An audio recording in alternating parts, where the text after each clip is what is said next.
My name is Margaret. I'm 62 years old, and 3 months ago I was told by a 28-year-old trust fund baby that I was too old for this job and should make room for fresh blood. He said this in front of the entire marketing team during what was supposed to be my quarterly review.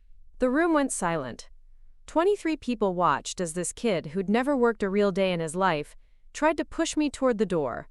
What he didn't know was that I'd been quietly documenting everything for months. What he really didn't know was who actually owned the company. He thought his daddy had handed him on a silver platter. Before we jump back in, tell us where you're tuning in from. And if this story touches you, make sure you're subscribed, because tomorrow I've saved something extra special for you. Let me take you back to where this all started, because you need to understand something about me. I didn't stumble into this career. I built it from nothing. 28 years ago, I started at Meridian Creative as a junior copywriter making $22,000 a year.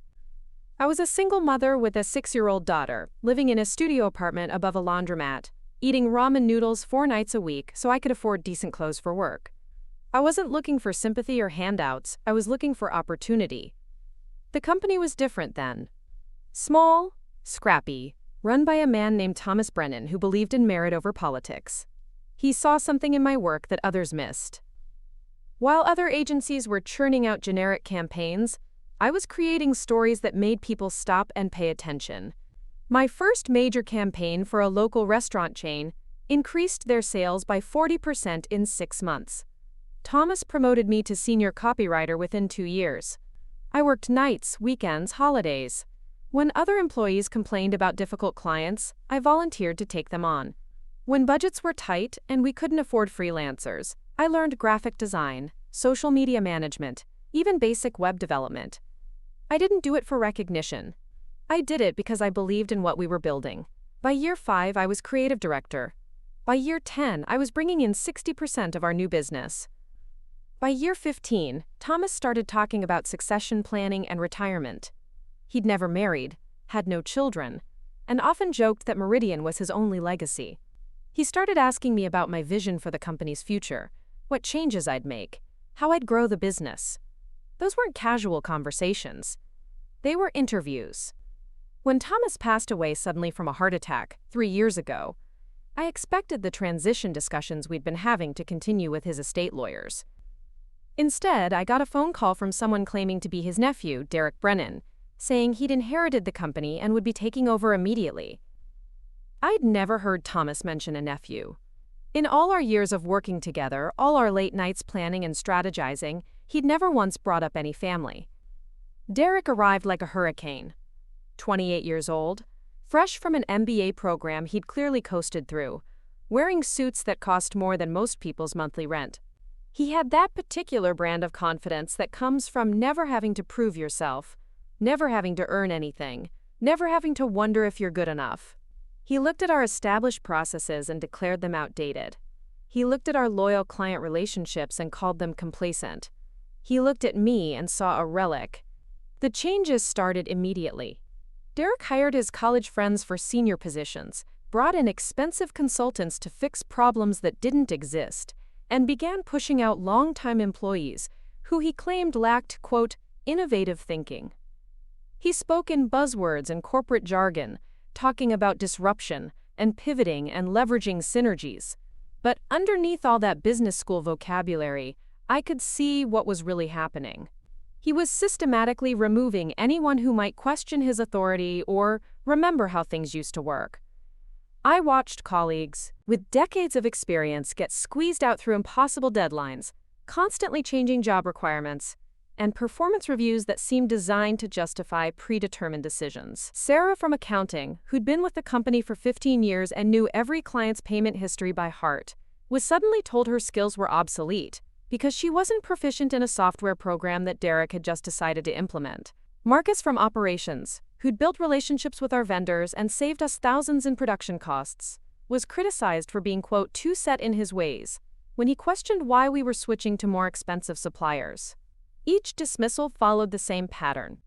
Derek would create an impossible situation, document the employee's inability to meet unrealistic expectations, then position himself as the reasonable boss making difficult but necessary decisions. He was careful, methodical, and ruthless. And I realized I was watching him work his way up the seniority ladder, getting rid of anyone who might remember Thomas's original vision for the company. For months, I kept my head down and tried to focus on my work. I told myself that if I just continued producing results, if I kept bringing in clients and creating successful campaigns, Derek would recognize my value and leave me alone. I was naive. This wasn't about performance or productivity. This was about control, and as long as I remained, I represented a threat to the narrative Derek was building about himself as the savior of a struggling agency. The targeting became obvious around month 6 of Derek's reign. Suddenly, my project budgets were being cut without explanation. Client meetings I'd been leading for years were reassigned to junior staff members. My office, which I'd occupied for over a decade, was needed for a new conference room. I was moved to a smaller space near the copy machine, where the constant noise made it impossible to conduct phone calls with clients. When I brought these concerns to Derek, he smiled that practiced smile and told me he was trying to give me less stress, fewer responsibilities, a chance to ease into a more advisory role. He made it sound like a favor, like he was looking out for my well-being. But I could see what he was really doing.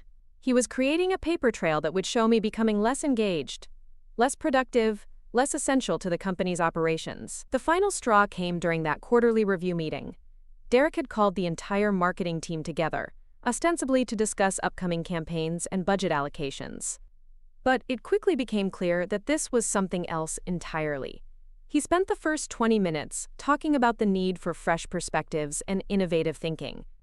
He used phrases like digital native generation and cutting-edge methodologies while looking directly at me. Then he started going around the room, asking each team member to share their vision for the future of marketing. The younger employees responded with enthusiasm, throwing around terms like, quote, influencer partnerships and viral content strategies. When he got to me, I talked about the importance of understanding client needs, building authentic brand stories, and creating campaigns that resonated with real people rather than chasing trending topics.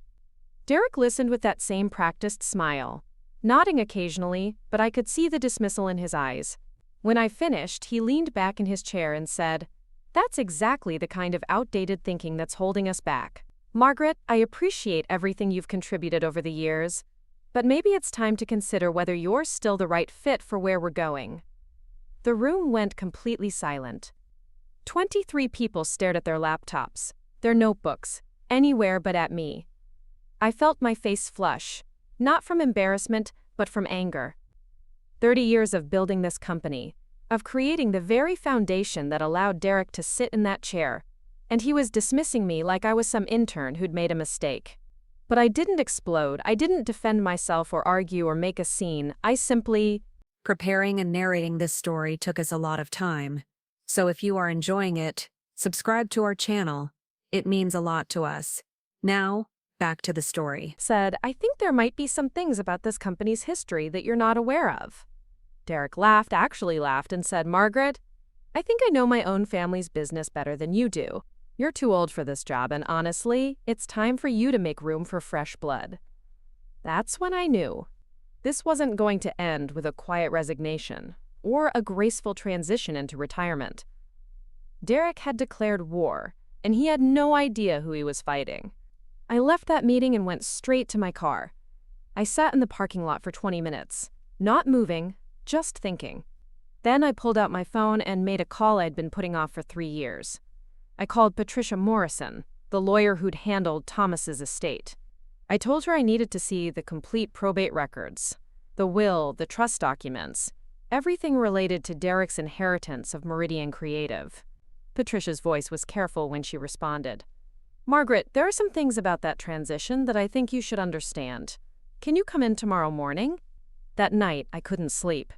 I lay in bed staring at the ceiling, replaying every interaction I'd had with Thomas over the years. I thought about the conversations we'd had about the future, about his concerns for the company's legacy, about his disappointment that he'd never found the right person to carry on what he'd built.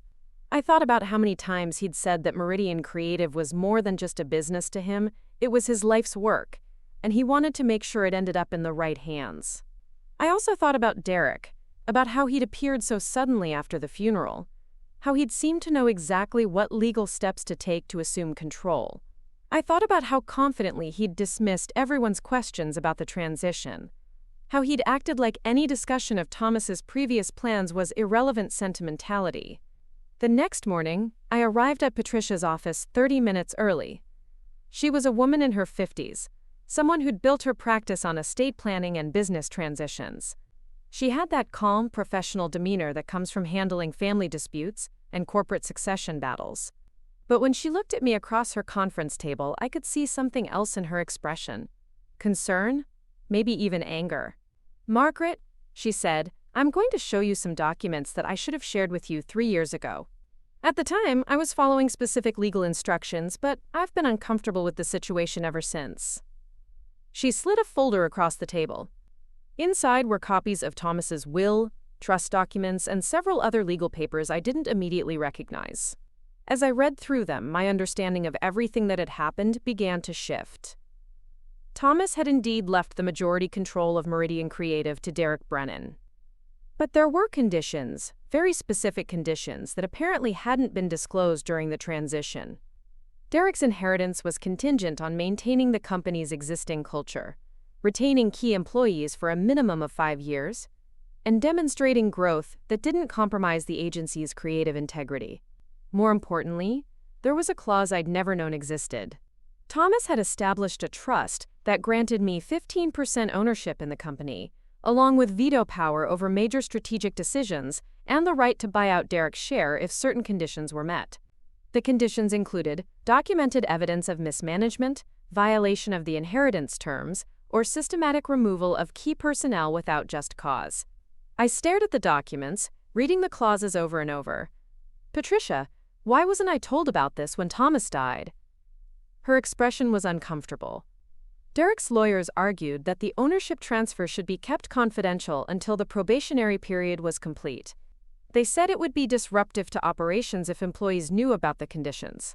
I disagreed, but legally they had the right to structure the disclosure that way. And the probationary period? Ends in 6 weeks. I felt something shift inside my chest, like a puzzle piece clicking into place. Derek hadn't just been targeting me because I represented the old guard. He'd been trying to eliminate me before I could discover that I had legal standing to challenge his management. All those budget cuts, the office moves, the public humiliation, they weren't just power plays. They were strategic moves designed to push me out before I learned that I had the authority to push back. "Patricia, what exactly do I need to prove to exercise the buyout clause?" She opened another folder.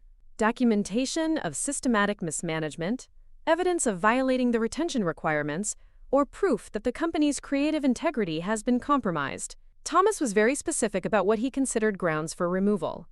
I thought about the employees who'd been forced out, the client relationships that had been damaged by Derek's inexperience, the expensive consultants who'd added no value, the vendor changes that had increased costs without improving quality. I thought about all the small decisions and policy changes that had seemed arbitrary at the time but now looked like a pattern of someone who didn't understand the business he'd inherited. "I need to ask you something," I said. "Is Derek really Thomas's nephew?" Patricia was quiet for a long moment. Then she said, "The legal documentation establishes the family relationship. But Margaret Thomas never mentioned having a nephew in all the years I knew him. The inheritance came as a surprise to everyone, including me." That was all I needed to hear. I thanked Patricia, took copies of everything, and drove home with my mind racing. For 3 years I'd been operating under the assumption that Derek was the rightful heir to something Thomas had built, that my role was to adapt or leave. Now I understood that Thomas had never intended for someone like Derek to have unchecked control. He'd built in safeguards, protections for the company, and the people who'd helped him create it. But I also understood that Derek knew about these conditions. His behavior hadn't been random or impulsive. It had been calculated, designed to eliminate threats to his control before those threats could materialize. He'd been playing a longer game than I'd realized, and he'd almost won. Almost. That afternoon, I began documenting everything. I went through 3 years of emails, memos, performance reviews, and financial reports. I created a timeline of Derek's decisions and their outcomes. I documented every employee who'd been terminated or forced to resign, along with their length of service and the reasons given for their departure. I calculated the costs of Derek's initiatives and compared them to the results they'd produced. The picture that emerged was clear. Under Derek's management, Meridian Creative had lost 20% of its longtime clients, seen a 30% increase in operational costs, and experienced a 60% turnover rate among employees with more than 5 years of tenure. The expensive consultants he'd hired had recommended changes that directly contradicted strategies that had been working successfully for years. The new software systems had created inefficiencies rather than solving them. The vendor changes had increased costs while reducing quality. Most damning of all, I found evidence that Derek had been systematically violating the retention requirements specified in Thomas's will. The trust documents required him to maintain key personnel for 5 years, unless there was documented cause for termination. But the performance reviews and termination records showed a pattern of manufactured justifications, impossible standards, and retaliatory actions against employees who questioned his decisions. I spent the next 2 weeks building my case, organizing documents, and creating a presentation that laid out exactly what had happened to Thomas's company since Derek took control. I wasn't looking for revenge or trying to destroy anyone's career. I was trying to honor what Thomas had actually wanted for the business he'd spent his life building. But I also knew that Derek wouldn't go quietly. He'd invested 3 years in establishing his control, and he'd proven that he was willing to use every tool at his disposal to eliminate opposition. If I was going to challenge him, I needed to be absolutely certain of my legal standing and prepared for whatever response he might have. I scheduled another meeting with Patricia and brought everything I'd assembled. She reviewed the documentation carefully, asking questions about specific incidents and timelines. When she finished, she looked up with an expression I'd never seen from her before. It wasn't just professional approval. It was something closer to vindication. "Margaret, this is more than sufficient to trigger the buyout clause. In fact, based on what you've documented here, Derek has violated virtually every condition of his inheritance." Thomas specifically included language about protecting the company's culture and maintaining its creative integrity. What you've shown me demonstrates systematic dismantling of both. What happens next? We file a formal challenge to Derek's management, present the evidence to the trust administrators, and initiate the buyout process. Given the strength of your documentation, I don't think this will be a lengthy legal battle. The question is whether Derek will attempt to negotiate or fight it. I thought about Derek's personality, his ego, his absolute confidence in his own authority. He'll fight it. He'll never believe that someone like me could have any real power in this situation. Patricia smiled, and for the first time since Thomas's death, I felt like someone understood what I'd been going through. Then we'll be ready for him. 3 days later, Derek received the legal notice. I wasn't there when it was delivered, but I heard about his reaction from Sarah in accounting, who'd managed to avoid getting fired by keeping her head down and staying invisible. According to Sarah, Derek had stormed through the office, demanding to know who was responsible for what he called a, quote, frivolous legal challenge, and promising that whoever was behind it would regret trying to interfere with his company. Even when faced with legal documents proving otherwise, Derek couldn't conceive of a reality where he wasn't in complete control. I came to work the next morning expecting confrontation, maybe even an attempt to fire me before the legal process could play out. Instead, I found that Derek had called an all-hands meeting for 10 o'clock. Every employee in the building was required to attend. When I walked into the conference room, Derek was standing at the head of the table with a stack of papers and the kind of smile that doesn't reach the eyes. He waited until everyone was seated, then launched into a speech about loyalty, gratitude, and the importance of supporting leadership during challenging times. It's come to my attention that there are people in this company who don't appreciate the opportunities they've been given, he said, looking directly at me. People who would rather create problems than contribute solutions. People who think they know better than the person who owns this business. The room was silent. I could feel everyone's discomfort, but also their fear. These were people with mortgages and families. People who couldn't afford to lose their jobs over someone else's fight. Derek continued, I want to make something very clear. I am the owner of Meridian Creative. My uncle left this company to me, and I have every right to run it as I see fit. Anyone who has a problem with that is welcome to find employment elsewhere. Then he looked directly at me and said, Margaret, I think it's time for you to clean out your office. This was it. The moment I'd been preparing for since that conversation with Patricia.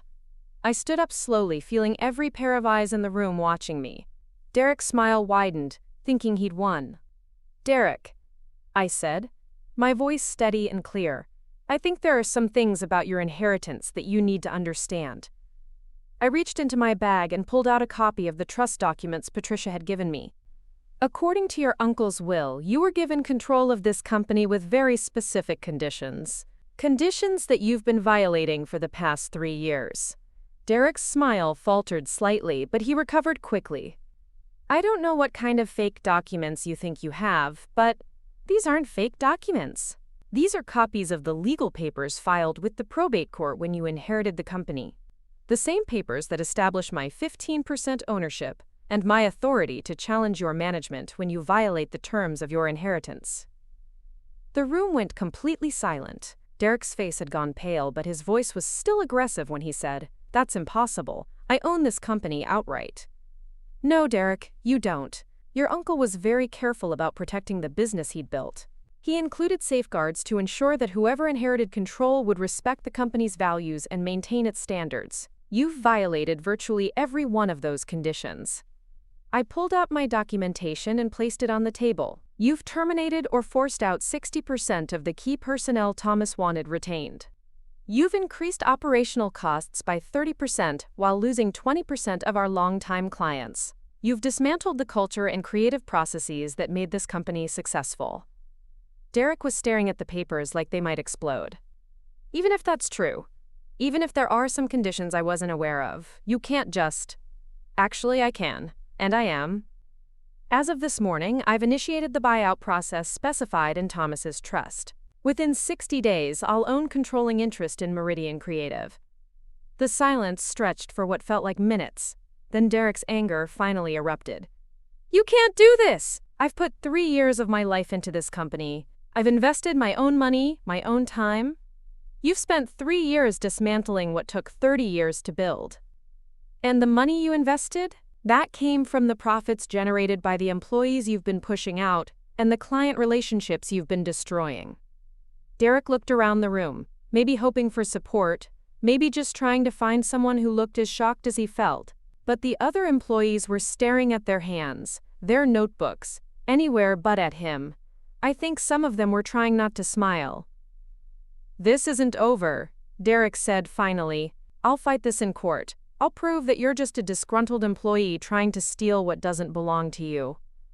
"Derek, the legal process has already started. The trust administrators have reviewed my documentation and found it compelling. Your lawyers can certainly challenge the buyout, but they'll need to prove that you haven't violated the conditions of your inheritance. Based on what I've documented, that's going to be very difficult." I gathered my papers and looked around the room one more time. "For everyone else, I want you to know that when this transition is complete, we're going to rebuild this company the way Thomas intended. We're going to value experience and creativity over buzzwords and politics. We're going to treat our employees like human beings rather than disposable resources." As I walked toward the door, I heard Derek call after me, "Margaret, if you think you can just waltz in here and take over, you're going to be very disappointed. I know things about this company, about this industry, that you could never understand." I stopped and turned back to face him. "Derek, 3 months ago you told me I was too old for this job. Today I'm going to show you exactly what 30 years of experience looks like when it's properly applied." That was 6 weeks ago. The legal process moved faster than even Patricia had expected. Derek's lawyers tried to challenge the buyout, but they couldn't dispute the documentation I'd assembled. They couldn't explain away the employee turnover, the client losses, or the systematic violations of the inheritance conditions. They couldn't prove that Derek had been acting in the company's best interests or honoring Thomas's vision for the business. More importantly, they couldn't challenge my legal standing. The trust documents were clear, properly executed, and filed with the appropriate courts. Thomas had been thorough in protecting his company, and his lawyers had been precise in creating mechanisms for accountability. Derek fought until the very end, threatening lawsuits and making increasingly desperate claims about conspiracies and fraud. But eventually, even he had to accept reality. Last week, the buyout was finalized. I now own 75% of Meridian Creative, with the remaining shares held in trust for the employees who'd been with the company for more than 10 years. Derek cleaned out his office on a Friday afternoon, loading his expensive suits and business school certificates into boxes while trying to maintain whatever dignity he had left. As he walked past my desk for the last time, he stopped and said, "You have no idea what you've gotten yourself into. Running a company isn't the same as being an employee." I looked up from the client proposal I was reviewing and said, "Derek, I've been running this company for longer than you've been out of college. The only difference now is that I finally have the authority to do it properly." He left without another word. This week I've been meeting with the employees who survived Derek's purge, talking about their experiences and their ideas for moving forward. I've also been reaching out to former employees who were forced out, offering them opportunities to return if they're interested. Sarah from accounting cried when I told her that her job was secure and that we valued her institutional knowledge. Marcus from operations just smiled and said he'd been waiting 3 years for sanity to return. I've also been meeting with the clients we lost during Derek's tenure, explaining the changes in management and asking for second chances. Most of them are willing to consider working with us again, especially when I show them the creative work that made them choose Meridian in the first place. But the most satisfying part has been implementing the changes I've been planning for 3 years. We're bringing back the collaborative culture that made our creative work exceptional. We're investing in our employees' development rather than treating them as replaceable resources. We're building relationships with clients based on understanding their needs rather than chasing trending topics. It turns out that 30 years of experience does matter. It turns out that understanding your industry, respecting your employees, and honoring your commitments creates better results than buzzwords and business school theories. It turns out that when someone tells you you're too old for the job, sometimes the appropriate response is to show them who really owns the company. Thomas would be proud. Not just because I saved his business from someone who was destroying it, but because I did it the right way. I didn't resort to politics or manipulation. I didn't try to destroy Derek's reputation or make him look foolish. I simply documented the truth, followed the legal processes he'd established, and let the facts speak for themselves. That's what real leadership looks like. That's what 30 years of experience teaches you. And that's why age isn't a liability in business, it's an asset, as long as you're willing to use what you've learned to build something better than what you inherited. Derek was wrong about a lot of things, but he was especially wrong about one thing. I didn't take over this company, I took it back. The transition period was harder than I expected, not because of the legal complexities, but because of the human ones. Taking control of a company isn't just about signing papers and moving into the corner office.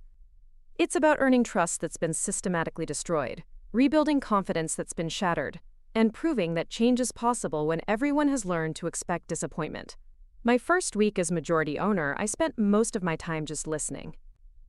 I scheduled individual meetings with every remaining employee, not to evaluate their performance or discuss their future, but to understand what they'd experienced over the past 3 years. What I heard was worse than I'd imagined. Jessica from the design team told me about projects she'd worked on for months, only to have Derek swoop in at the last minute and take credit during client presentations. She described watching her ideas get watered down or completely changed to fit Derek's vision of what modern marketing should look like, even when those changes made the campaigns less effective. Michael from account management shared how Derek had slowly excluded him from client meetings, claiming he needed to develop relationships directly with decision-makers. Michael had watched helplessly as clients he'd worked with for years started questioning whether Meridian still understood their needs, because Derek kept proposing solutions that ignored everything they'd previously discussed. The stories all followed similar patterns: experienced employees being marginalized, their expertise dismissed, their contributions minimized. Derek hadn't just been pushing people out to make room for his vision.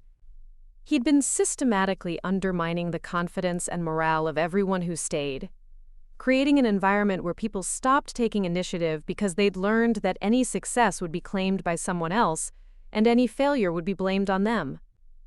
But what struck me most was how these talented, dedicated professionals had internalized Derek's treatment of them. They apologized for sharing their experiences, as if complaining about being disrespected was somehow unprofessional. They prefaced their stories with disclaimers about being grateful for their jobs and not wanting to cause trouble. 3 years of gaslighting had convinced them that their perceptions might be wrong, that maybe they really weren't adapting well to modern business practices.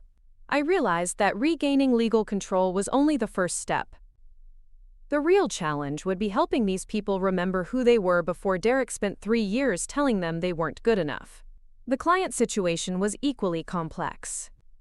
During Derek's tenure, Meridian had lost some of our most valuable long-term relationships, not because our work had declined, but because Derek had consistently overpromised and underdelivered, while charging premium prices for mediocre results.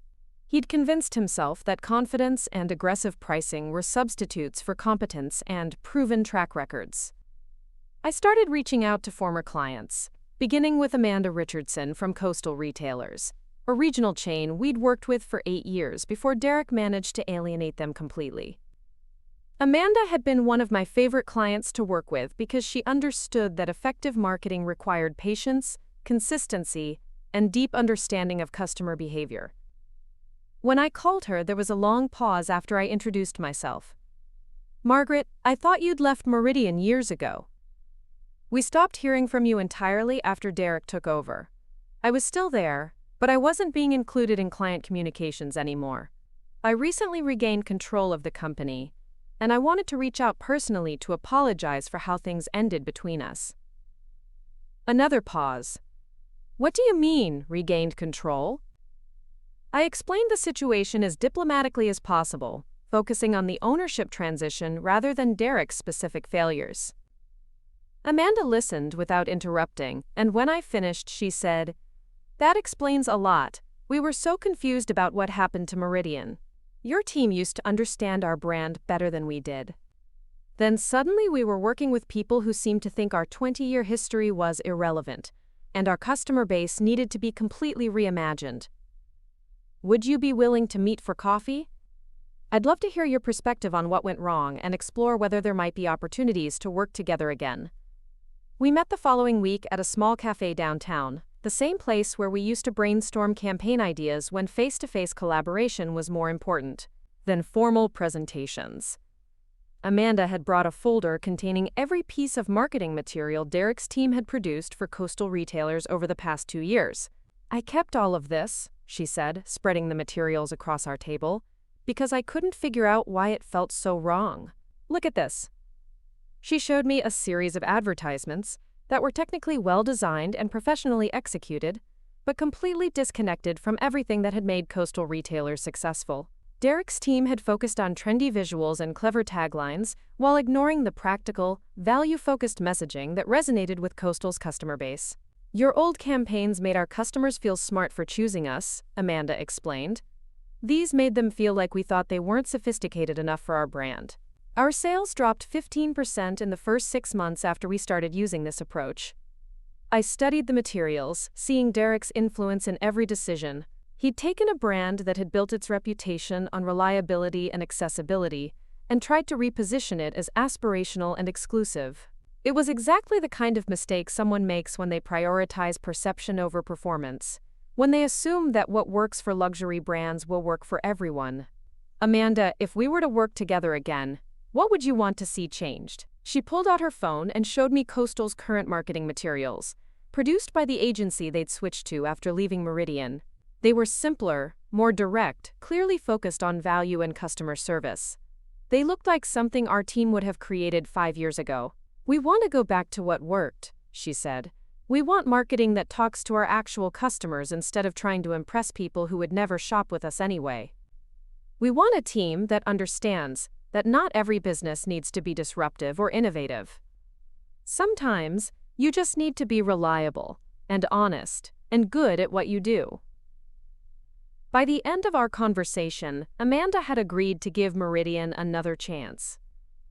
Not a full contract, but a small project that would let us prove we'd return to our core strengths. It was exactly the kind of opportunity I'd been hoping for, a chance to demonstrate that the company's foundation was still solid under all the damage Derek had created.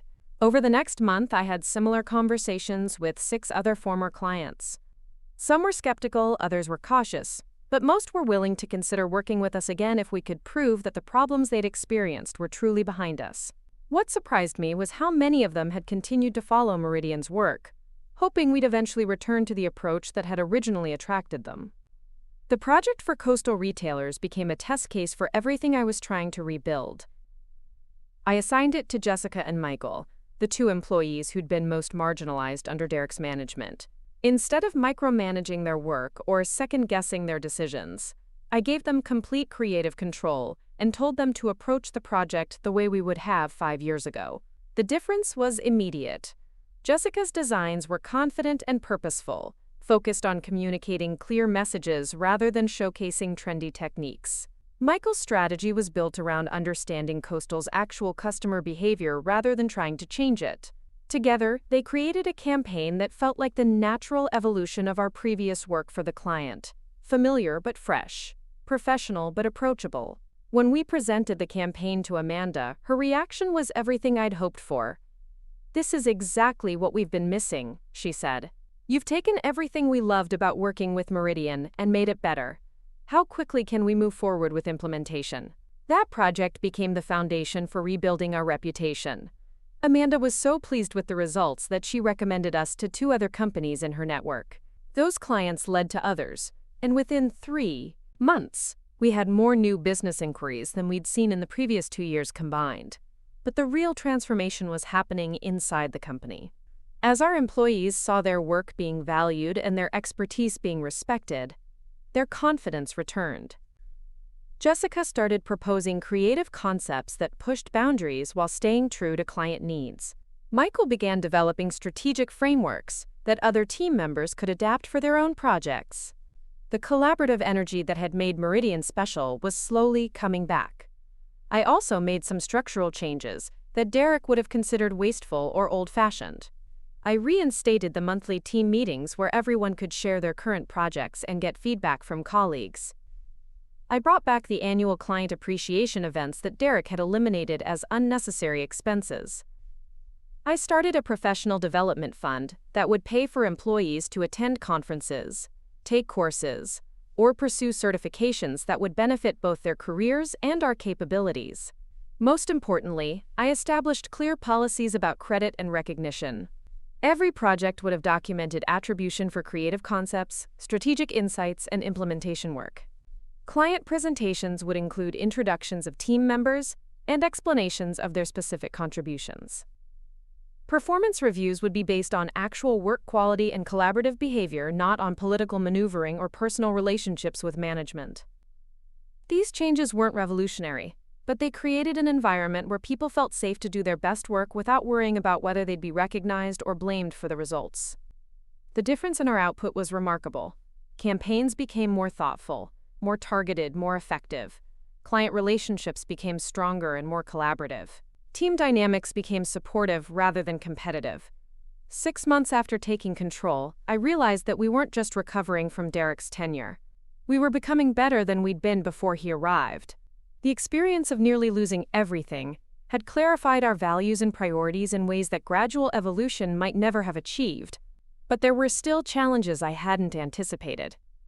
The marketing industry had changed significantly during Derek's 3-year disruption, and some of our approaches needed updating, even if our fundamental principles remained sound. Social media platforms had evolved new advertising formats. Data analytics had become more sophisticated. Consumer behavior had shifted in response to economic and social changes. I found myself in the position of needing to learn new tools and techniques while maintaining the wisdom and perspective that came from decades of experience. It was humbling but also energizing. Instead of feeling threatened by change, I began to see it as an opportunity to demonstrate that adaptability and innovation didn't require abandoning everything that had worked in the past. I enrolled in a digital marketing certification program, not because I needed the credential, but because I wanted to understand the technical aspects of platforms and tools that my younger colleagues took for granted. I attended industry conferences where I was often the oldest person in the room, listening to presentations about trends and strategies that seemed to assume traditional marketing principles were obsolete. What I discovered was that the fundamental challenges of marketing hadn't changed at all. Businesses still needed to understand their customers, communicate value propositions clearly, and build trust through consistent performance. The tools and channels had evolved, but the underlying psychology and strategy remained the same. This realization became the foundation for Meridian's new approach. We would embrace new technologies and platforms, but we'd apply them using the strategic thinking and customer insight that had always been our strengths. We wouldn't chase every trending topic or adopt every new platform, but we'd thoughtfully integrate innovations that served our clients' actual needs. The results spoke for themselves. Our campaigns began generating better engagement and conversion rates than we'd achieved even in our prime years before Derek's arrival. Clients started asking us to take on larger projects and longer-term strategic planning.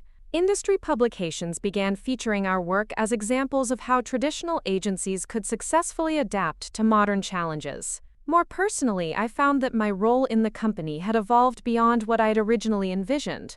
I wasn't just the owner or the creative director anymore. I was becoming something like a mentor and strategic advisor, helping younger team members understand how to apply foundational principles in new contexts while learning from their expertise with emerging tools and platforms. Jessica, who had been so demoralized under Derek's management, was now leading our digital strategy initiatives and training other team members on advanced design software. Michael had developed expertise in data analytics that complemented his traditional account management skills, allowing him to provide clients with insights they couldn't get anywhere else. But perhaps the most satisfying development was the culture we'd created around learning and growth. Instead of the competitive, zero-sum environment Derek had fostered, we'd built a workplace where people genuinely supported each other's success. Experienced employees shared their knowledge freely, and newer team members contributed fresh perspectives without being dismissed or marginalized. This collaborative approach extended to our client relationships as well. Instead of positioning ourselves as experts who would solve problems for passive clients, we became partners who worked together to understand challenges and develop solutions. Clients began involving us in strategic planning sessions and seeking our input on business decisions that extended beyond marketing. The financial results reflected these improvements. Revenue increased by 40% in our first full year under the new structure. Profit margins improved as we eliminated the expensive consultants and unnecessary software licenses Derek had accumulated. Employee retention reached levels we hadn't seen since the early days of the company. But the numbers only told part of the story. The real measure of our success was in the relationships we'd rebuilt and the reputation we'd restored. Former clients were returning, new clients were seeking us out based on referrals, and industry peers were recognizing our work again. One afternoon, as I was reviewing quarterly reports and preparing for a client presentation, I received an unexpected phone call. The voice on the other end was familiar but cautious. "Margaret, this is Derek. I hope you have a few minutes to talk." I was surprised but not entirely shocked. In the months since his departure, I'd heard through industry contacts that Derek had struggled to find another position. His experience at Meridian was his only significant management role, and the circumstances of his departure had become known throughout our relatively small professional community. "What can I do for you, Derek?" There was a long pause before he responded. "I wanted to apologize for how I treated you, for what I did to the company, for not understanding what I was inheriting when I took over." I waited for him to continue. "I've spent the past year trying to find another job, and every interview eventually gets around to what happened at Meridian. I've had to confront some things about my management style and my assumptions about business that I wasn't ready to face when I was running the company." His voice was different from what I remembered. The arrogance and dismissive confidence were gone, replaced by something that sounded like genuine humility. I realize now that I never took the time to understand what made Meridian successful before I started trying to change everything. I thought innovation meant replacing everything old with something new, but I see now that I was destroying valuable systems and relationships without having anything better to offer.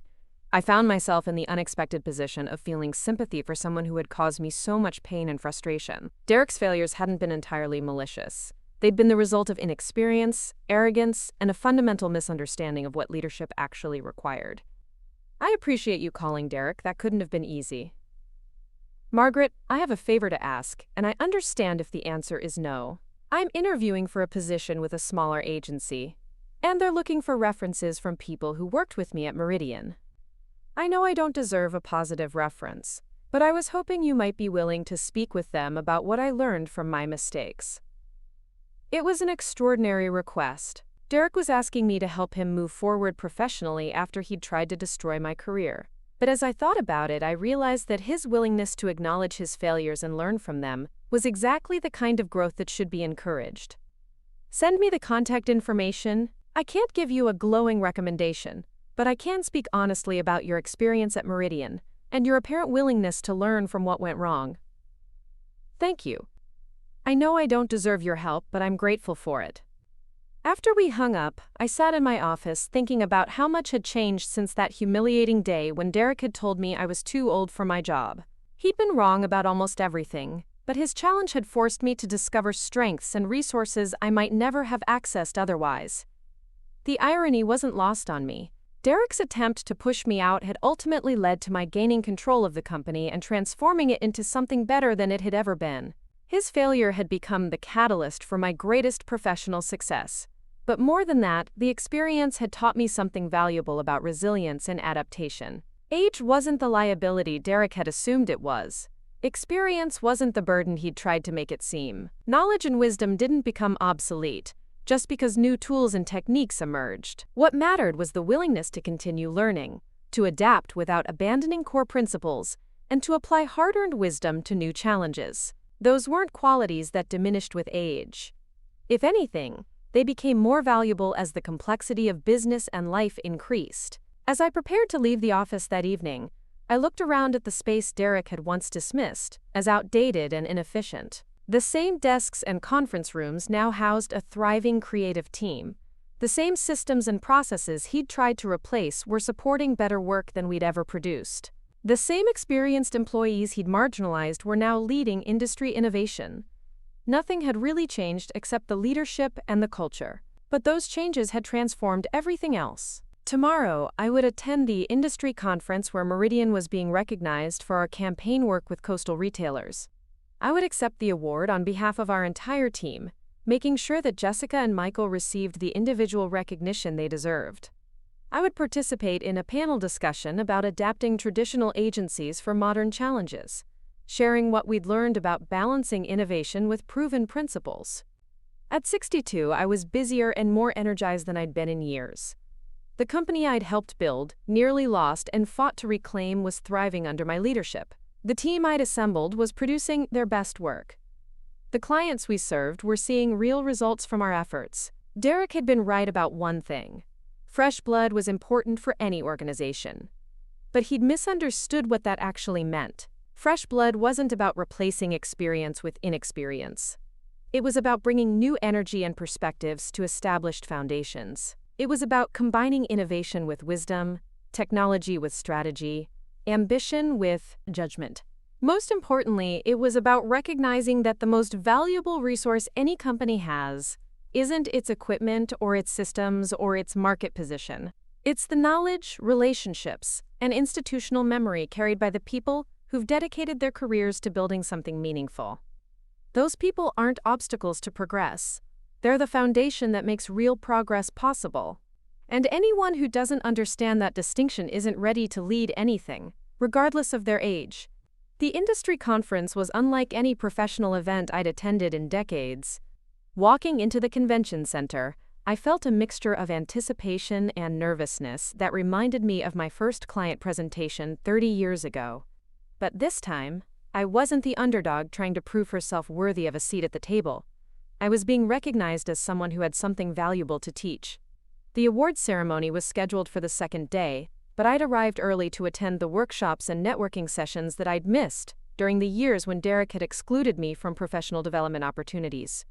I wanted to understand how the industry had evolved, what challenges other agencies were facing, and where the real innovations were happening versus where the hype was loudest. The first panel I attended was titled, Navigating Generational Differences in Creative Teams. I chose it partly out of curiosity and partly because I wanted to hear how other leaders were addressing the age dynamics that had played such a central role in my own recent experiences. The panelists included agency owners, creative directors, and human resources professionals from companies of various sizes. What struck me immediately was how the conversation focused almost exclusively on managing younger employees and accommodating their preferences for flexible work arrangements, rapid advancement, and constant feedback. The assumption seemed to be that older workers were the problem to be solved, the obstacle to creating dynamic, innovative teams. During the question and answer session, I stood up and introduced myself, mentioning my recent experience taking over leadership at Meridian. "I'm curious about the other side of this equation," I said. "How do you leverage the expertise and institutional knowledge of experienced employees while still creating opportunities for younger team members to grow and contribute?" The room went quiet for a moment, and I could see panelists exchanging glances. Finally, one of them, a woman who appeared to be in her 40s, responded, "That's an interesting perspective. I think the challenge is that older workers sometimes resist new technologies and approaches, so you have to find ways to help them adapt or transition them into advisory roles." I felt that familiar heat rising in my chest, the same feeling I'd experienced when Derek had dismissed my contributions as outdated thinking. But instead of getting defensive, I decided to share what I'd learned. In my experience, the resistance often isn't to new technologies themselves, but to implementing changes without understanding why they're necessary or how they serve client needs. When you involve experienced employees in the decision-making process and show them how new tools can enhance rather than replace their expertise, they often become your strongest advocates for innovation. I went on to describe how Jessica had embraced digital design tools once she understood how they could help her create more effective campaigns, and how Michael had become our data analytics expert by applying his deep understanding of client relationships to interpret customer behavior metrics. The response was immediate and engaged. Other attendees began sharing their own experiences with age-related team dynamics, and the conversation shifted from managing generational differences to leveraging generational strengths. By the end of the session, several people had approached me to continue the discussion privately. One of them was Elena Vasquez, the creative director at a large agency in Chicago. She was probably in her early 50s, with the kind of polished confidence that comes from years of successful client relationships and award-winning campaigns. "Margaret, I have to tell you, what you said in there resonated with me completely. I've been dealing with a similar situation at my agency, though not as extreme as what you described. Our new CEO is convinced that everyone over 45 is a liability, and he's been systematically replacing senior staff with recent graduates. We found a quiet corner of the conference center cafe and spent the next hour comparing experiences." Elena's story was depressingly familiar. Budget cuts that disproportionately affected senior employees, restructuring that eliminated experienced positions while creating new roles for junior staff, and a gradual erosion of the collaborative culture that had made the agency successful. "The frustrating thing is that our work quality has definitely declined," Elena explained. "We're producing campaigns faster and cheaper, but they're not as strategic or effective. Our clients are starting to notice, but the CEO keeps insisting that we just need to give the new approach more time to show results." "Have you considered looking into the ownership structure?" I asked. "Sometimes there are more options available than people realize." Elena looked puzzled. "What do you mean?" I told her about discovering the ownership clauses in Thomas's will, and how understanding the legal framework had given me leverage I never knew I possessed. "It might be worth having a lawyer review your employment agreements, any partnership documents, or equity arrangements. You'd be surprised what kind of protections or opportunities might exist." Elena's expression shifted as I spoke. "Actually, there might be something like that. When I was promoted to creative director 5 years ago, they offered me some kind of equity package as part of my compensation. I never really understood the details because the salary increase was what mattered to me at the time. But maybe I should look into it. It's definitely worth investigating."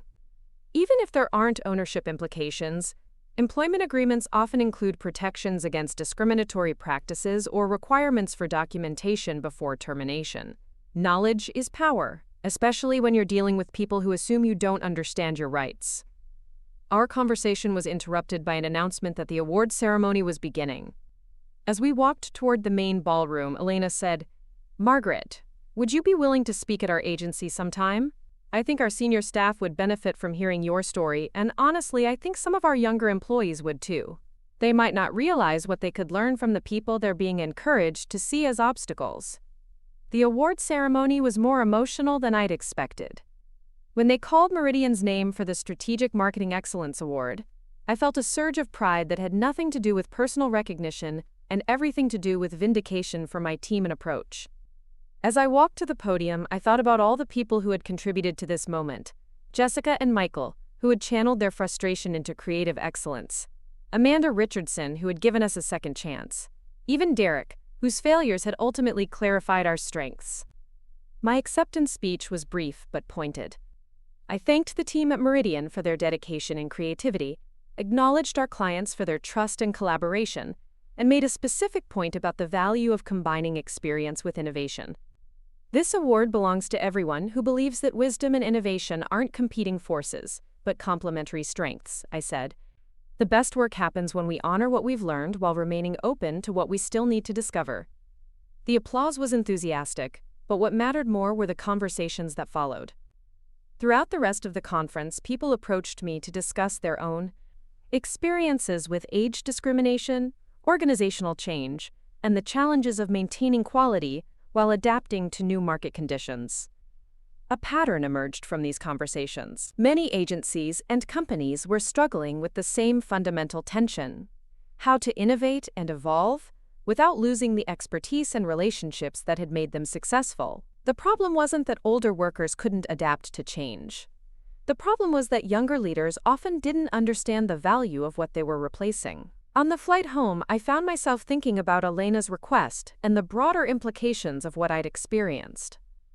My story wasn't unique. Across industries and companies, experienced professionals were being pushed aside by people who confused disruption with improvement, who assumed that anything established was automatically obsolete. But I'd also seen evidence that this trend was creating its own problems. Companies that had aggressively pursued youth and innovation were discovering that inexperience and disruption weren't sustainable competitive advantages. Clients wanted results, not buzzwords. Employees wanted stability and growth opportunities, not constant reorganization and uncertainty. When I returned to Meridian the following week, I was energized by new ideas and possibilities. The conference had reminded me that our success wasn't just about recovering from Derek's mismanagement. It was about demonstrating a different model for how organizations could grow and evolve. I scheduled a team meeting to share what I'd learned and to explore how we might apply some of the insights to our own development. But I also wanted to discuss something more ambitious: the possibility of Meridian becoming a resource for other organizations dealing with similar challenges. I've been thinking about expanding our consulting services, I told the team. Not just traditional marketing consulting, but organizational development focused on leveraging multi-generational expertise. There seems to be a real need for help in this area. Jessica was immediately interested. That makes sense. We've basically become a case study in how to rebuild after destructive leadership, and we've learned a lot about integrating new technologies with proven strategies. Michael nodded.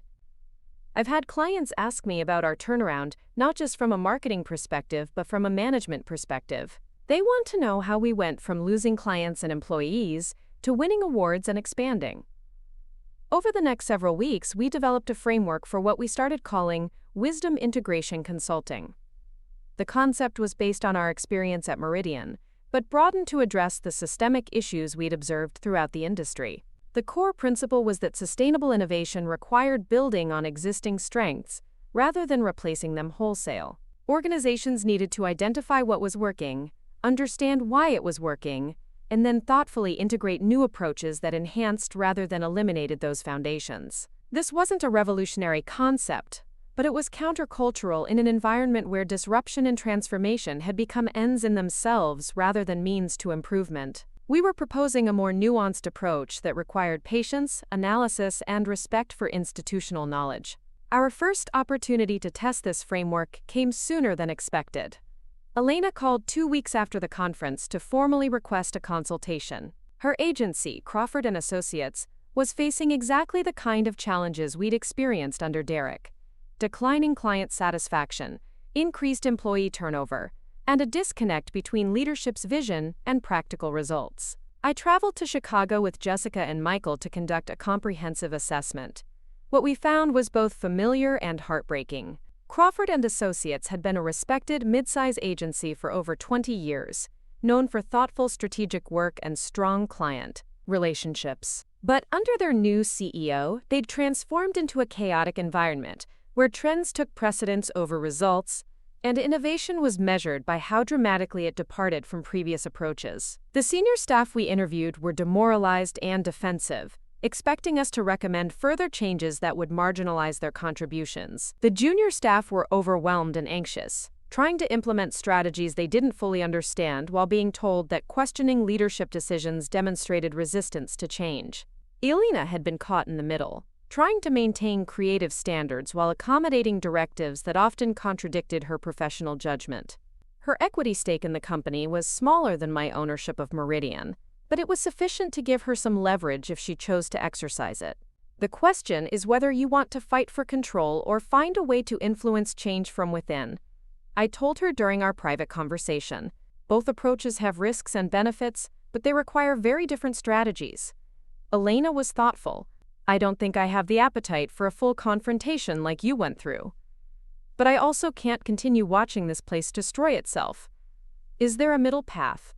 We spent the next day developing a proposal that would address Crawford's problems without requiring Elena to challenge the CEO's authority directly. Instead of focusing on leadership change, we recommended a structured process for evaluating and integrating new initiatives with existing capabilities. The key was creating mechanisms for testing and measuring the effectiveness of changes before implementing them company-wide. New technologies would be piloted with specific clients and measured against established baselines. Process changes would be evaluated based on actual outcomes rather than theoretical benefits. Staff development would focus on building bridges between experience and innovation rather than choosing sides. Most importantly, we recommended establishing clear criteria for what constituted successful innovation: improved client satisfaction, better campaign results, increased efficiency, or enhanced employee engagement. Changes that couldn't demonstrate concrete benefits would be discontinued, regardless of how fashionable or progressive they appeared. The CEO's initial reaction was skeptical.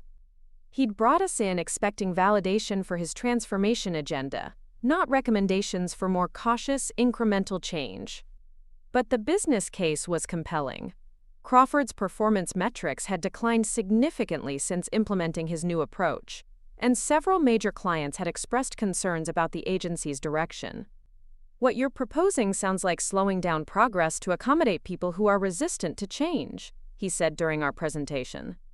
What we're proposing is ensuring that change actually creates progress rather than just creating change, I responded.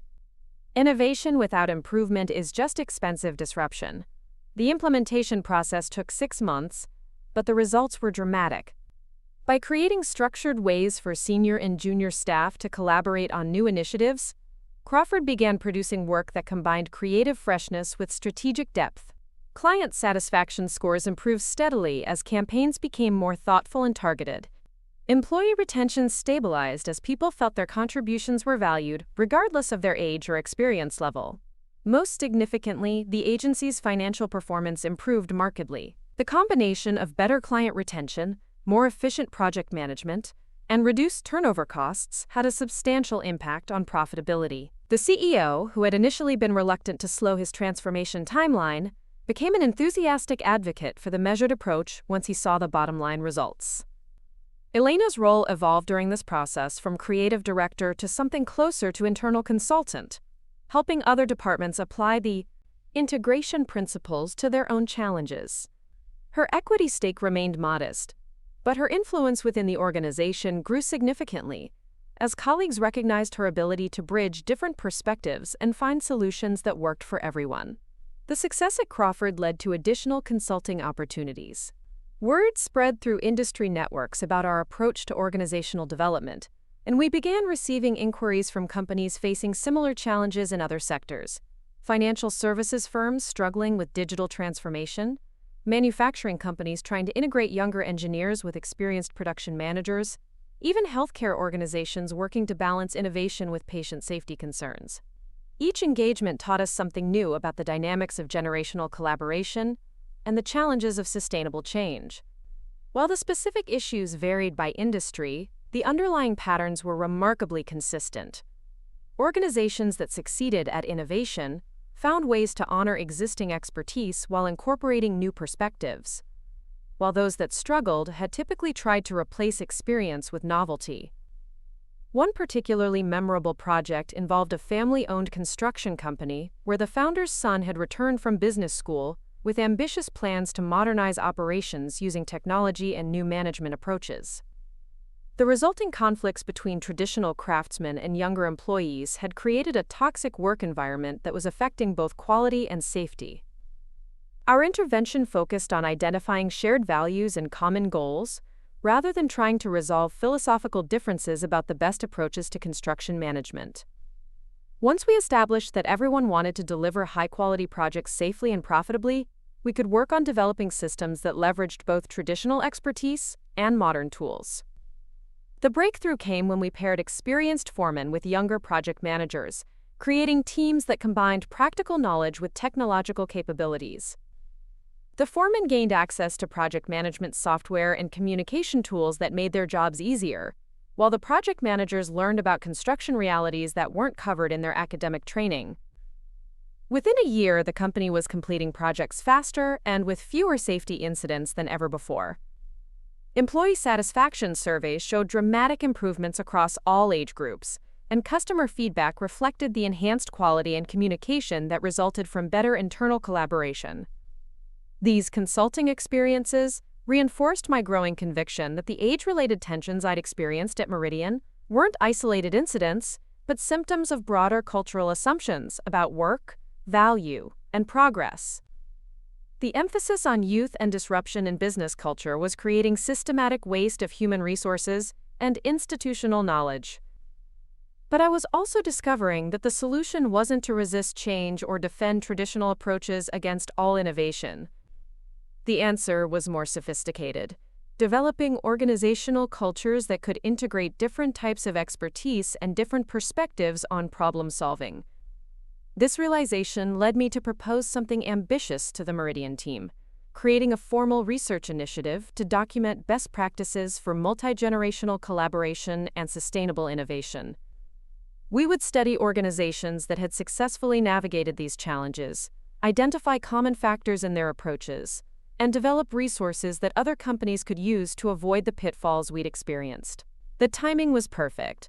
Our consulting work had generated substantial additional revenue, giving us the financial flexibility to invest in a longer-term project.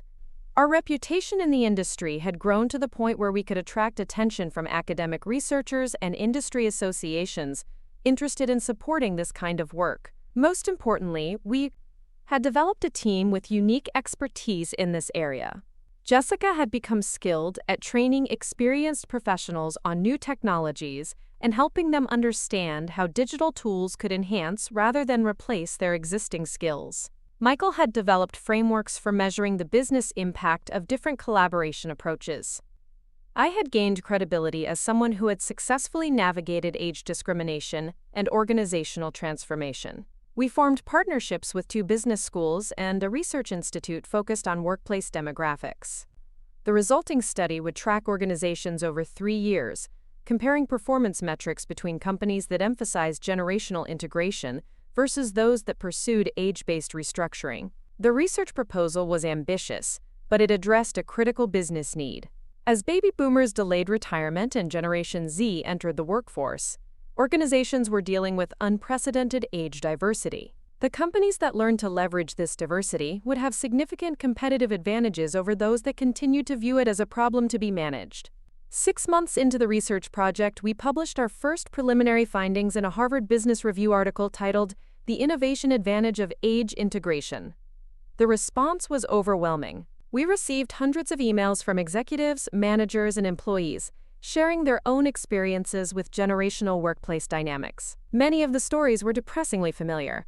Experienced employees being marginalized or pushed out, younger workers being overwhelmed with responsibilities they weren't prepared for, organizations losing valuable knowledge and relationships while chasing trendy management approaches. But we also heard from companies that had found successful approaches to integration, often through trial and error rather than systematic planning. These success stories became case studies for our research, providing examples of what worked and why. One particularly striking example came from a technology company in Seattle that had initially embraced the typical Silicon Valley approach of hiring primarily recent graduates and prioritizing speed over everything else. After several high-profile product failures and the loss of major clients, they'd begun recruiting experienced professionals from other industries and creating mentorship programs that paired senior hires with younger employees. The results had been transformative. Product quality improved dramatically as experienced professionals applied lessons learned from previous failures in other contexts. Employee satisfaction increased as people felt they were learning from each other rather than competing with each other. Most importantly, the company's innovation rate actually accelerated as teams learned to combine creative thinking with practical implementation knowledge. These findings challenged fundamental assumptions about the relationship between age and innovation that had shaped business culture for decades. The idea that younger workers were inherently more innovative, or that experience was a barrier to creative thinking, simply wasn't supported by the evidence we were collecting. Instead, our research suggested that the most innovative organizations were those that created environments where different types of expertise could complement each other. Young employees brought energy, technological fluency, and willingness to challenge assumptions. Experienced employees contributed strategic thinking, risk assessment,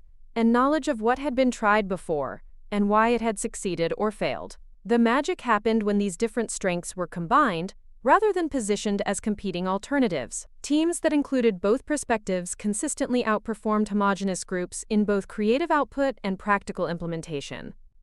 As our research gained attention, I found myself in an unexpected position, becoming a spokesperson for a movement I'd never intended to start. Speaking invitations came from conferences, universities, and professional associations interested in addressing workplace demographics and organizational development. Each speaking engagement reinforced my understanding of how widespread these issues had become, but also how hungry organizations were for practical solutions. The conversations after my presentations were always the most valuable part, as people shared their own struggles with age discrimination, generational conflicts, and the challenge of balancing innovation with institutional knowledge. One conversation that particularly stayed with me was with a woman named Carol, probably in her late 50s, who approached me after a presentation at a marketing conference in Denver. She was the senior vice president at a regional advertising agency, and her story was achingly familiar.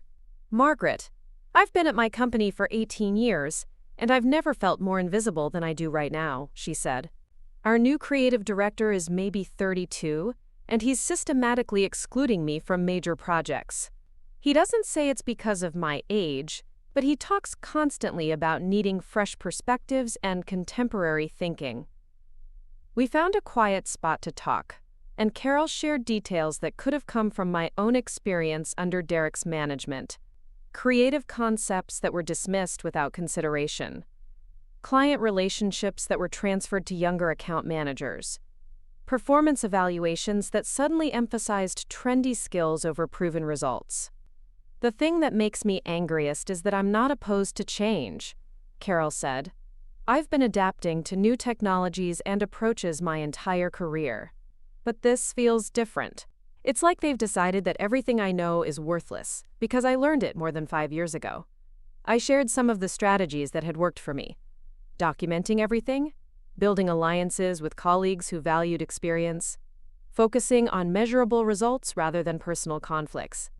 But I also encouraged Carol to investigate her legal rights and company policies around age discrimination. "Sometimes the most important thing is just knowing that you have options," I told her. "Even if you never exercise them, understanding your position can change how you approach difficult situations." We stayed in touch over the following months, and Carol's situation gradually improved as she applied some of the approaches we'd discussed. She couldn't change her creative director's attitude overnight, but she could demonstrate the value of her contributions in ways that became harder to ignore. More importantly, Carol began building relationships with other senior employees who were facing similar challenges. Together, They formed an informal support network that shared strategies, provided emotional support, and occasionally coordinated responses to discriminatory practices. 6 months later, Carol emailed me with news that their creative director had been let go after a series of client losses and campaign failures.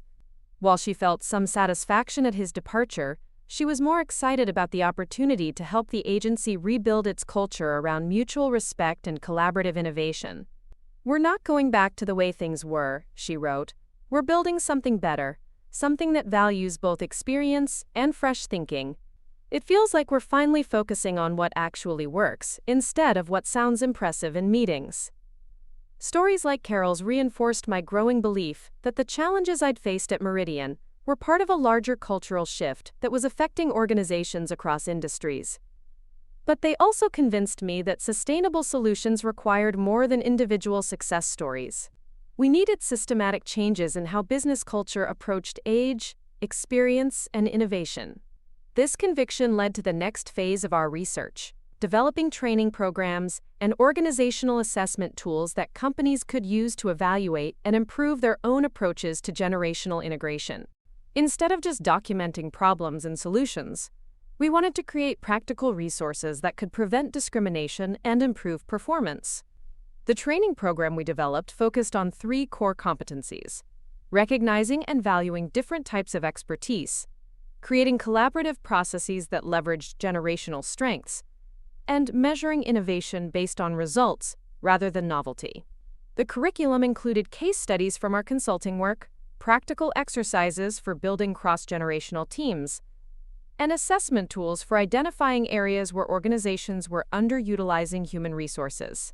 The pilot program launched with 12 companies across 6 industries, ranging from startups to established corporations. The diversity was intentional. We wanted to understand how generational dynamics played out in different organizational contexts and at different stages of business development. The results exceeded our expectations. Companies that completed the training showed measurable improvements in employee satisfaction, project success rates, and client retention. More importantly, they reported cultural changes that extended beyond the specific issues the program was designed to address. Participants described feeling more confident in their contributions regardless of their age, more willing to learn from colleagues with different backgrounds, and more focused on achieving shared goals rather than protecting individual territories.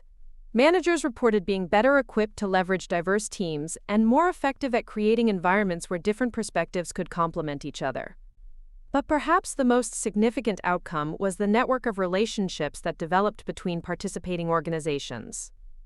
Companies began sharing strategies and resources, creating informal partnerships, and referring employees to each other when internal opportunities weren't available. This network became the foundation for what would eventually become the Institute for Generational Innovation, a nonprofit organization dedicated to research, training, and advocacy around age diversity in the workplace. The Institute would provide resources for individuals facing discrimination, consulting services for organizations seeking to improve their cultures, and research data for policymakers working on employment law and workforce development. As I sat in my office planning the Institute's launch, I reflected on how far I'd traveled from that humiliating day when Derek had told me I was too old for my job. What had started as a personal battle for respect and recognition had evolved into something much larger, a mission to change how organizations thought about age, experience, and the relationship between wisdom and innovation. The irony wasn't lost on me that Derek's attempt to diminish my value had ultimately led to my having more influence and impact than I'd ever imagined possible. His failure to recognize the worth of experience had become the catalyst for a movement that would benefit countless other professionals facing similar challenges. But more than personal vindication, what excited me was the possibility of creating lasting change that would prevent other people from experiencing what I'd endured. The next generation of workers, regardless of their age, would enter organizations better equipped to value diverse perspectives and collaborate across generational lines. That vision of the future, more than any award or recognition, felt like the real measure of success. The Institute for Generational Innovation officially launched on a crisp October morning, exactly 2 years after I'd stood in that conference room, listening to Derek tell me I was too old for my job. The headquarters occupied 3 floors of a renovated warehouse in downtown, with modern technology seamlessly integrated into warm, collaborative spaces that embodied everything we'd learned about combining innovation with wisdom. Standing before the gathered crowd of business leaders, researchers, and advocates, I felt a profound sense of completion mixed with anticipation for what lay ahead. The audience included Elena from Crawford & Associates, Carol from Denver, Patricia Morrison, who had helped me understand my legal rights, and dozens of other professionals whose stories had shaped our research and programs.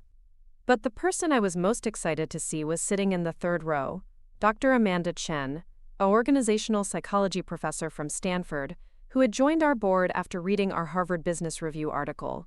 Amanda was 34 years old, brilliant, and had become one of my closest collaborators, despite being younger than my daughter. Her presence symbolized everything we were trying to achieve about transcending age-based assumptions and building relationships based on mutual respect and shared purpose. When I was told I was too old for my job, I began my keynote address.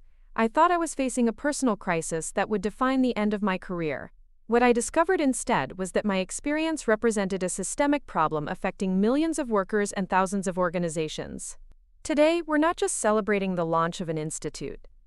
We're announcing the beginning of a movement to transform how American businesses think about age, experience, and human potential.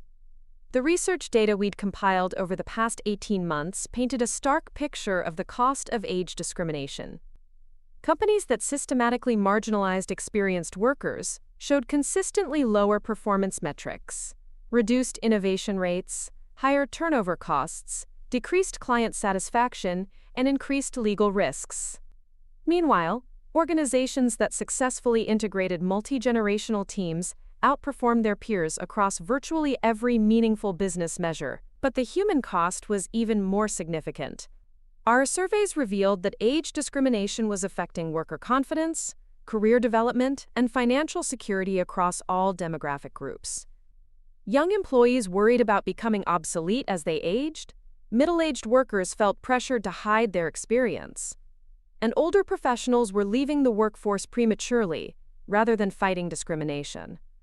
The Institute's mission was comprehensive, conducting research to document best practices, providing training to help organizations improve their cultures, offering legal resources to individuals facing discrimination, and advocating for policy changes that would protect workers of all ages.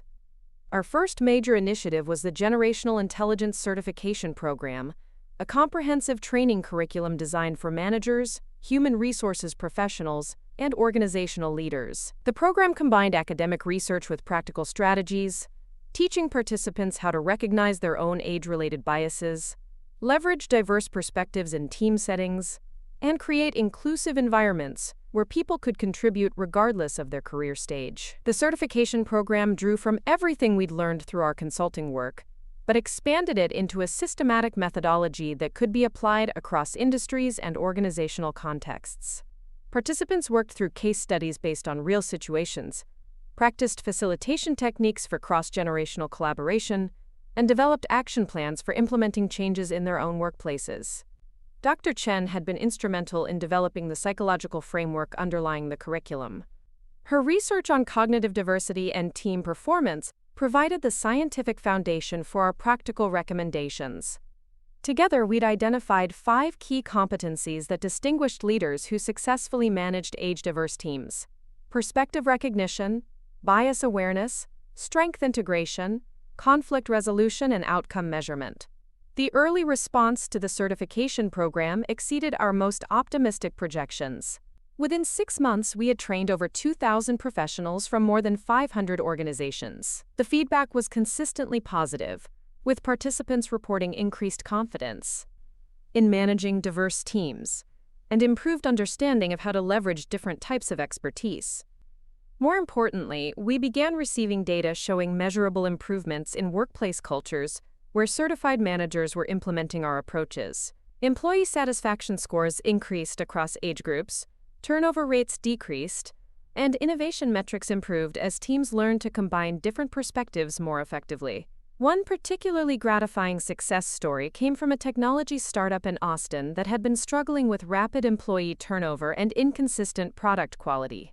The company's founder, a 28-year-old entrepreneur named Marcus Williams, had initially been skeptical about hiring older workers, believing that his fast-paced environment required people who could adapt quickly to constant change.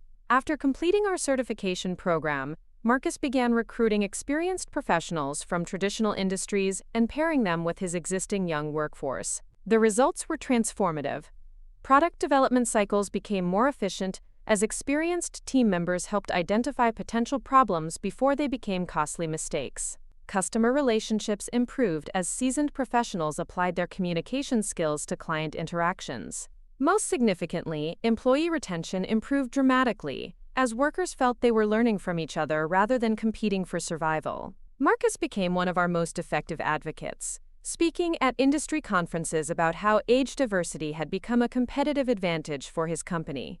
"I used to think experience was just another word for being stuck in old ways of thinking," he said during one presentation. "Now I understand that experience is pattern recognition applied to new challenges. When you combine that with fresh energy and new perspectives, you get solutions that neither group would have developed alone."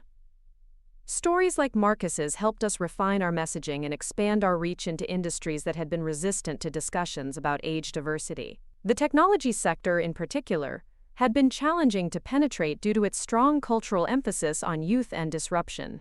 But as more companies began experiencing the costs of age homogeneity, they became more open to our research and recommendations. The Institute's legal advocacy program, meanwhile, was addressing the individual consequences of age discrimination through direct support and systemic reform efforts.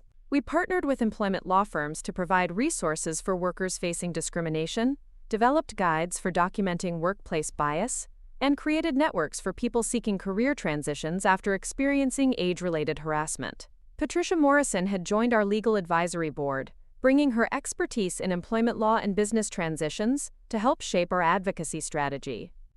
Under her guidance, we began tracking patterns in age discrimination cases and identifying systemic issues that required policy intervention rather than individual legal action. The problem with addressing age discrimination through individual lawsuits is that it puts the burden on workers who are already vulnerable, Patricia explained during one of our board meetings. We need to create incentives for organizations to prevent discrimination rather than just penalizing them after it occurs. This insight led to our proposal for the Age Diversity Excellence Recognition Program, a voluntary certification system that would acknowledge organizations demonstrating measurable commitment to age inclusion. Companies meeting our standards would receive public recognition, preferential consideration for government contracts, and access to exclusive networking and professional development opportunities. The program was designed to create positive incentives for age inclusion, rather than relying solely on legal penalties for discrimination. Organizations that achieved certification would need to demonstrate specific policies protecting workers of all ages, training programs for managers and staff, mentorship initiatives connecting employees across career stages, and measurable outcomes showing successful age integration. The business case for certification was compelling. Our research showed that age-diverse organizations had 30% lower legal costs related to employment disputes, 25% higher employee engagement scores, and 15% better financial performance compared to age-homogeneous competitors. Companies achieving certification could leverage these advantages in recruiting, client development, and investor relations. The first cohort of organizations pursuing certification included a mix of established corporations and emerging companies across diverse industries. The application process required comprehensive documentation of policies and practices, employee surveys measuring workplace culture, and detailed analysis of hiring, promotion, and retention patterns across age groups. One of the most impressive applicants was Meridian Creative itself.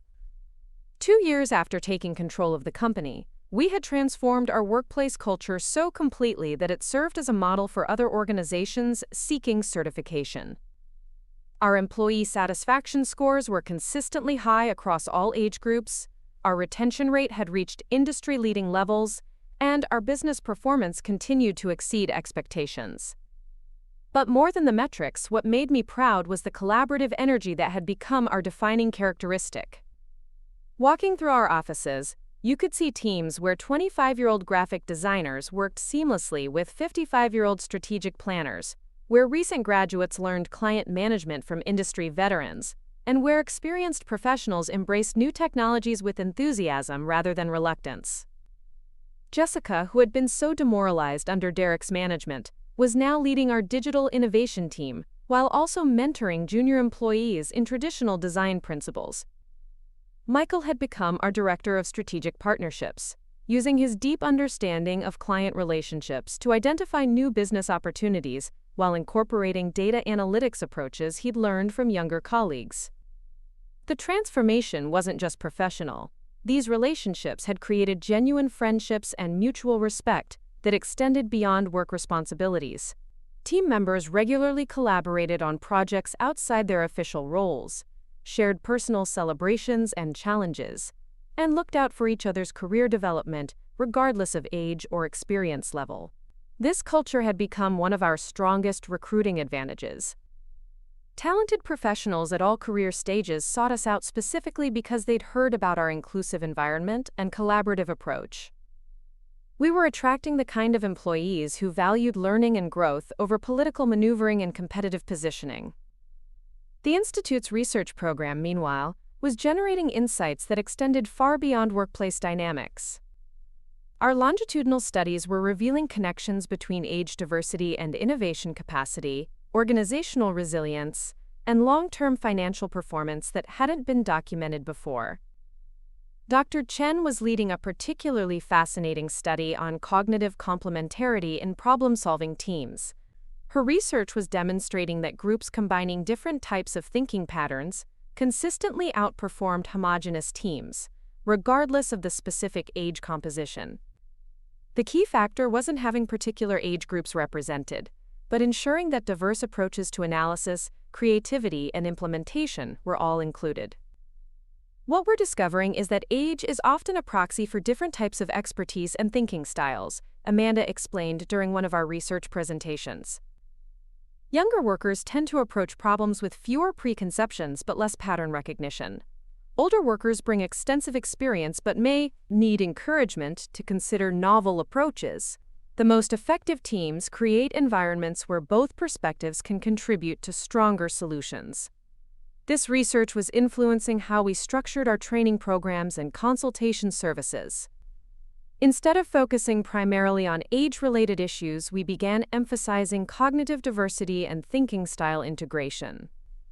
This approach resonated more effectively with business leaders who were interested in performance improvements rather than social justice initiatives. The broader cultural impact of our work was becoming visible in industry publications, conference presentations, and corporate policy changes. Major business magazines were featuring articles about age diversity and generational collaboration. Professional associations were adding age inclusion to their diversity and inclusion initiatives. Graduate business programs were incorporating our research into their organizational behavior curricula. But the most meaningful validation came from the individual stories we continued to receive from people whose careers and lives had been positively affected by our programs and advocacy. Carol from Denver had been promoted to creative director at her agency after successfully implementing generational integration strategies. Elena from Crawford & Associates had used her equity position to influence company-wide policy changes that improved workplace culture for employees of all ages.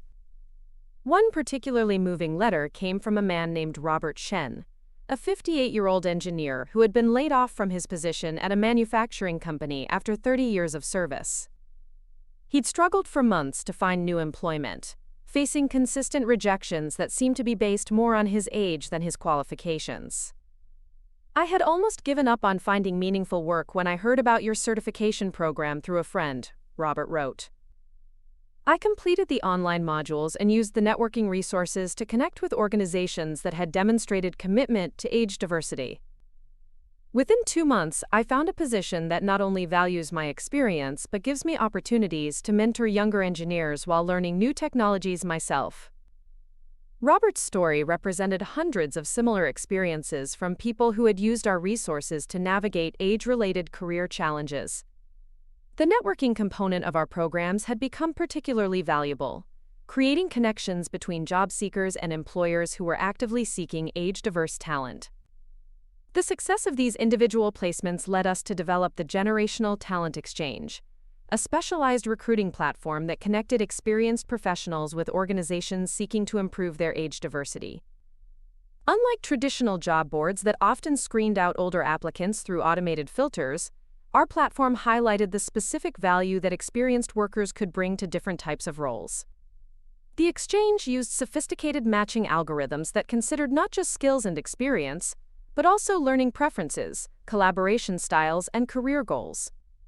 Employers using the platform were required to complete our bias training and demonstrate commitment to inclusive hiring practices. Job seekers received support in presenting their experience as an asset rather than a liability, and connecting with opportunities where their backgrounds would be genuinely valued. Within the first year, the exchange facilitated over 1,500 successful placements across dozens of industries. The success rate was significantly higher than traditional recruiting platforms, largely because both employers and candidates were pre-qualified for commitment to age-inclusive practices. The platform also generated valuable data about hiring patterns and workplace preferences across different age groups. This information informed our research and helped us refine our training programs to address the most common barriers to successful generational integration. As the Institute's influence grew, we began receiving invitations to participate in policy discussions at the federal level. The Department of Labor was interested in our research on workforce demographics and economic productivity. Congressional committees examining employment discrimination were seeking our input on potential legislative reforms. I found myself testifying before a House subcommittee on labor relations about the economic impact of age discrimination and the potential benefits of policy changes that would incentivize age-inclusive hiring practices. The experience was both intimidating and exhilarating, representing the culmination of a journey that had begun with my personal struggle against workplace discrimination. Age discrimination isn't just a civil rights issue, I told the subcommittee members. It's an economic efficiency problem that costs American businesses billions of dollars annually in lost productivity, increased turnover, and underutilized human capital. The organizations that learn to leverage age diversity will have significant competitive advantages in the global marketplace. The policy recommendations we presented were based on extensive research and consultation with business leaders, legal experts, and advocacy organizations. We proposed tax incentives for companies demonstrating measurable age diversity in their workforce, enhanced enforcement mechanisms for existing anti-discrimination laws, and funding for research and training programs that would help organizations improve their practices. The reception was encouraging, with representatives from both parties expressing interest in our proposals and requesting additional information about implementation strategies. While policy change moves slowly, we were optimistic about the potential for legislative action that could accelerate the cultural transformation we were working to achieve. Meanwhile, our international expansion was gaining momentum, as organizations in other countries expressed interest in adapting our programs to their own cultural contexts. We'd received inquiries from companies in Canada, the United Kingdom, Australia, and several European nations, where aging populations and extended working careers were creating similar challenges around age diversity. Dr. Chen was leading our international research initiative, working with academic partners abroad to understand how generational workplace dynamics varied across different cultural and economic contexts. Her preliminary findings suggested that while the specific manifestations differed, the underlying issues around age bias and intergenerational collaboration were remarkably consistent across developed economies. The demographics are creating similar pressures everywhere, Amanda explained during one of our strategy sessions. People are working longer, technology is changing rapidly, and organizations are struggling to balance innovation with institutional knowledge. The solutions we've developed here should be adaptable to other contexts with appropriate cultural modifications. The international expansion represented both an opportunity and a responsibility. Our research and programs could potentially benefit millions of workers worldwide, but we needed to ensure that we were respecting local cultures and adapting our approaches, rather than simply exporting American solutions to different contexts. As I reflected on the 3-year journey from that humiliating confrontation with Derek to the Institute's current influence and reach, I was struck by how fundamentally my understanding of success had evolved. When Derek had told me I was too old for my job, I'd initially focused on proving him wrong about my individual capabilities and value. But the real victory hadn't been personal vindication. It had been the discovery that my experience represented something much larger than individual discrimination, and that addressing it systematically could create value for countless other people facing similar challenges. The Institute had become more than an advocacy organization or research center. It was a demonstration that experience and innovation could work together to create solutions that neither perspective could develop alone. Our multi-generational team was living proof that age diversity wasn't just politically correct policy, but a strategic advantage in addressing complex challenges. The financial impact alone was substantial.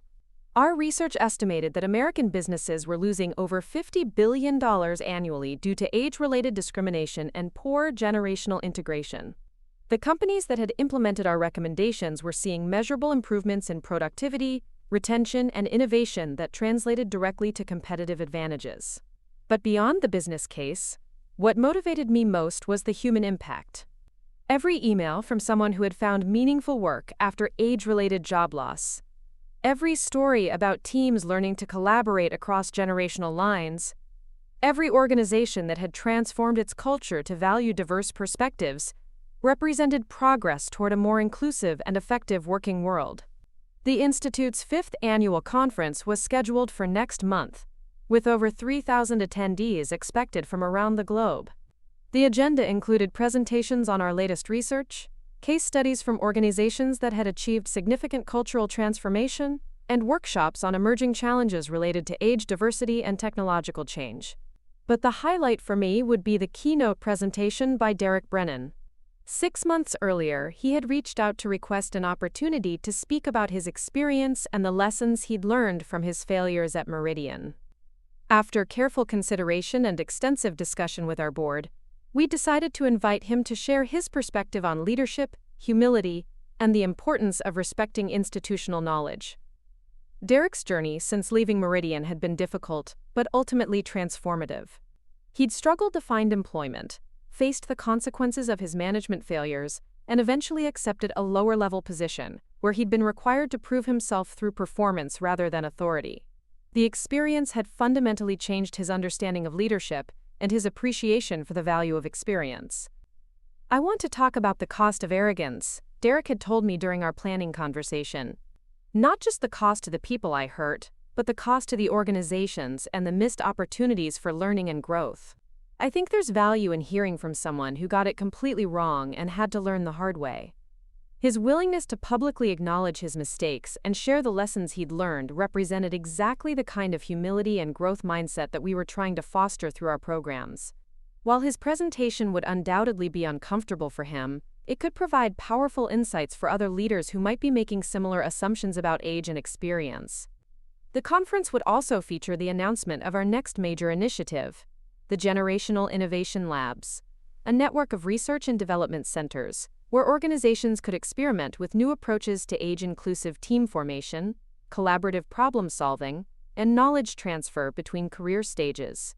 The labs would serve as testing grounds for emerging theories about cognitive diversity and innovation, providing controlled environments where companies could pilot new programs before implementing them organization-wide. Each lab would focus on specific industry challenges while contributing to our broader understanding of how age diversity affects innovation and performance. The first lab was scheduled to open in partnership with a major technology company that wanted to address the retention and succession planning challenges created by their historically youth-focused hiring practices. As their early employees aged and gained experience, the company was discovering that their organizational culture wasn't equipped to leverage senior expertise effectively. The partnership would allow us to study generational dynamics in a high-innovation environment, while helping the company develop systems for knowledge transfer, mentorship, and collaborative problem-solving that could serve as models for other technology organizations. Similar labs were planned for healthcare, financial services, and manufacturing, each focusing on the specific challenges and opportunities presented by age diversity in those industries. The data generated by these partnerships would enhance our research while providing participating organizations with customized solutions for their unique contexts. As I prepared for the conference and reflected on the Institute's evolution, I realized that the most important lesson from my experience with Derek wasn't about age discrimination specifically, but about the broader importance of recognizing and respecting human potential in all its forms. Organizations that systematically undervalue any group of people based on superficial characteristics aren't just being discriminatory, they're being strategically short-sighted. In a competitive global economy, the companies that learn to identify and leverage talent regardless of packaging will have significant advantages over those that rely on narrow assumptions about who can contribute value. This principle extended beyond age to other forms of diversity and inclusion, but age remained particularly important because it affected everyone eventually. Unlike other demographic characteristics, age was a universal human experience that would touch every worker's career trajectory.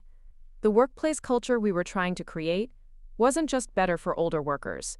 It was better for everyone because it was based on merit, collaboration, and mutual respect, rather than politics, bias, and competitive zero-sum thinking. Young employees in age-inclusive organizations reported higher job satisfaction, better learning opportunities, and greater confidence in their long-term career prospects. The Institute's research had documented that workers of all ages performed better in environments where they felt valued for their contributions rather than judged by their demographics. This finding reinforced our conviction that age inclusion wasn't charity or social engineering, but smart business practice that created value for everyone involved. As I stood in my office looking out at the city skyline, I thought about all the professionals in those buildings who might be facing age-related challenges in their careers.